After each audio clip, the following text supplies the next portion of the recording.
to ask for forgiveness for what we did.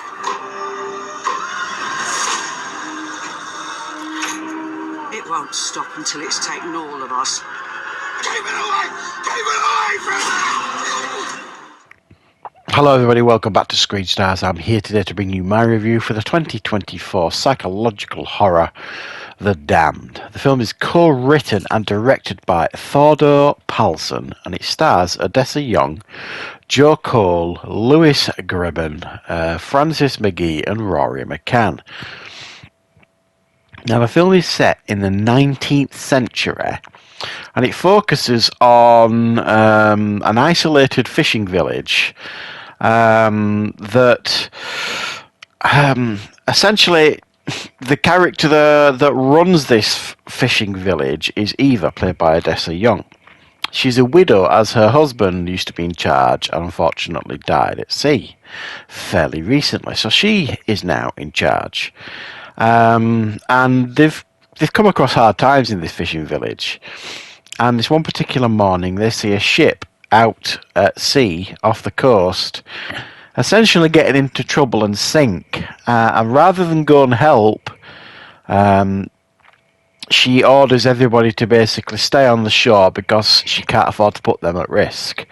So essentially, from that point on, after not helping, they try and see if they can get some supplies from the ship, and things really start going sour for this fishing village, as there is something sinister that starts taking hold of them. Everything goes wrong. Some of them are fearing for their lives, and it just continues to decline from there. Right. What are my thoughts on The Damned?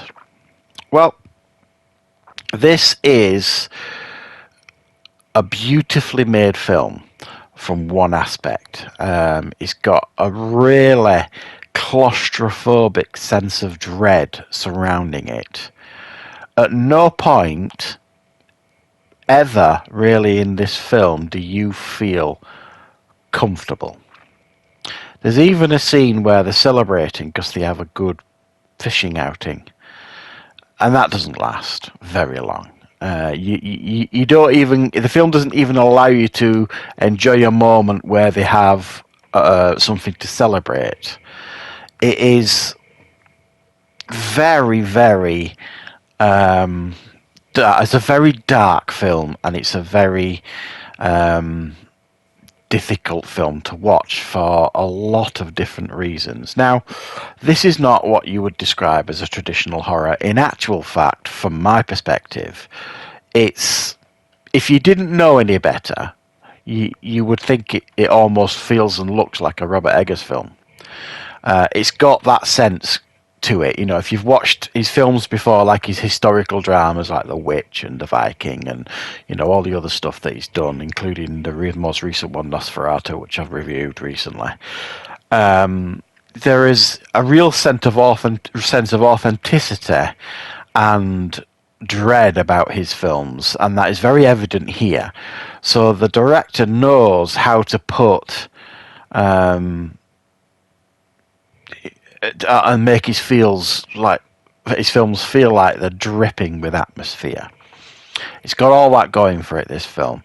Some really, really strong central performances by everybody here. Odessa Young, this young woman that's kind of been thrust into a position that she probably never expected after the death of her husband, you know, and she's got to make some difficult decisions for these people in her fishing village. And one horrific decision, you know, above all else, when she basically chooses not to help this ship that has sunk off the coast, sort of thing. And they all pay the price afterwards. Another thing this film does very, very well is it kind of hangs this supernatural dread over the film, but it also it doesn't lean too heavily into that. It could be one thing or the other, and it doesn't hang its hat on either. Are these people just, you know, losing their minds? Are these people just riddled with guilt about what they've done. And this film kind of tries to deal with, the after effects of such a huge decision and seeing such a traumatic thing, and basically not doing anything about it really, and just kind of looking after your own circumstances and your own selfish needs, sort of thing. And the sense of horror in this film is not from a typical place. There's no beastie, coming out of the water and chasing them down. It's not a creature feature or anything like that. It's much more deep and primal and more to do with humanity rather than any creature that you could sort of, point at. And there are some really disturbing moments in the film that you're not sure what you're seeing. Is that something supernatural? Is it not? Is it something else? Is their mind playing tricks on them? And you never really get the answers that you seek in this film. It strongly hints at the end, whether it's one way or the other, but I still get the sense that you could leave this film going either way with it, really.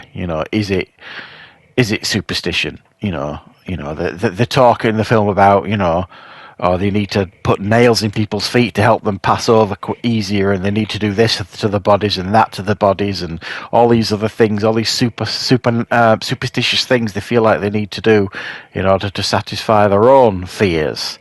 And you don't know what it is really, or is it just a set of circumstances where everything just goes wrong for this fishing village? Everything that could go wrong does go wrong.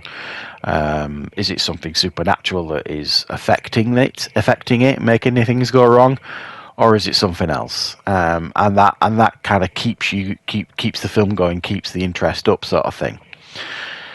As I've said, this is not what you would describe as a typical horror film, and I suspect some people who aren't patient film goers, I think, will struggle hugely with the pace of this film.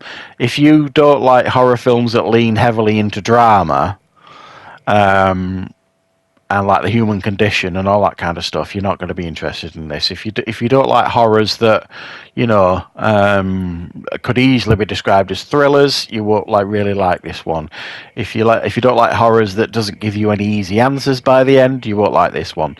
It's very, very slow paced. It's got a real slow burn to it. I don't mind that because I found the film interesting, and I liked the sense of dread throughout the film and the atmosphere and the way it was filmed. It does look very, very good indeed. However, it is just not nailed on what you would describe as typical horror sort of thing. So this was a good film. I enjoyed it.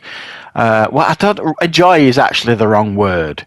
It's not a film you can sit and enjoy and put your feet up and eat a bit of popcorn. It's not that kind of film. But I enjoyed the effort that went into it, the way it was directed. I liked the performances and stuff, and I don't imagine this was an easy film to make. It's one of those where it just looks brutal throughout in regards to the conditions and all the rest of it. So yeah, if you like horror films with a little bit of a difference, slow burns, lots of atmosphere, sense of dread, there's something here that you might certainly appreciate. For everybody else that likes things a little bit I don't know, more conventional maybe when they like that for the horror films, this might not be for you. But yeah, thanks for watching, guys. I hope you enjoyed this review. I will of course be back with plenty more reviews and content on the channel very, very soon.